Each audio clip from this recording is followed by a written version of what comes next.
So the question then becomes, how do we do the opposite, it's not necessarily opposite, but empathic listening. In both cases, on both pages, there's 4 stages. Let me make this perfectly clear. We're after the 4th stage, but we kind of have to work our way to that stage, because it doesn't, this is, at least for me, it didn't immediately come as something I naturally do. Never, before I knew this, before I learned about this, this was so contrary to how I naturally listen. And so we're kind of, we're trying for the 4th stage, but we're going to build ourselves up to it one step at a time, one stage at a time, so that we can, at that 4th stage, watch how it works. So, the first one, the first stage, stage 1, mimic the content of the communication.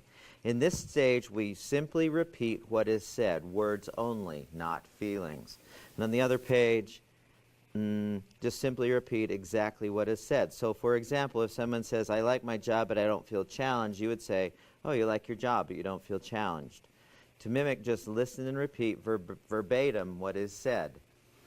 Now, I know at first you're going to think, oh, geez, I don't want to sound like a parrot. That sounds stupid to do that. Watch what happens. So, here's what I want to do with you guys. We're going to work through this together, and then we'll get some time to practice. I'm going to come up with a problem. I'm going to come up with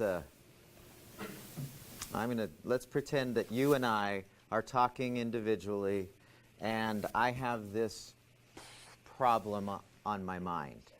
Bless you.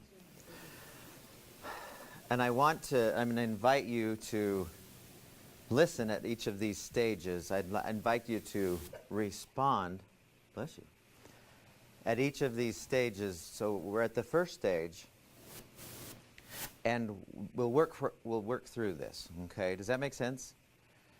So let's pretend then that you and I are talking together. It's just you and me. And here's my problem.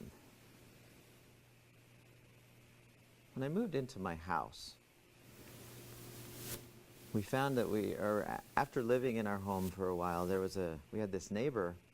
We live in this neighborhood where it was like no fences or anything. It's just backyard, house, backyard, house, right? All the way down. And very soon after we moved in, we decided to get a trampoline, because I like trampolines. I think they're great things to have. And so we got a trampoline for our kids and me. I like trampolines. And so my kids would be out playing on the trampoline, just having a good time. And the lady who moved into this house behind us, she would tell her kids who were, so it'd be my girls on the tramp, and she would tell her slightly older boys, oh, just go over and play on their trampoline, without asking any of us. And they would come over and they'd kind of bully our kids off the trampoline. And so our kids would come in, my 2 oldest daughters, who weren't quite so big at the time, they'd come in crying because these boys had come in and had taken over our trampoline. Okay, so you're listening to me. Can you sense any emotion at all as you're listening? What's the emotion that you can kind of infer? Maybe frustration. Okay, and you don't have to know. That's the cool thing when we get into this, all these stages. You don't have to necessarily know what the emotion is. So somebody at stage 1, listen and respond back to me. Obviously, you wouldn't do the whole thing, but kind of using my same words, shorter, say what I just said back to me. Somebody, anybody, give it a go. If you don't, I'll point. sure your neighbor's kids were coming over and bullying your kids off the door trampoline.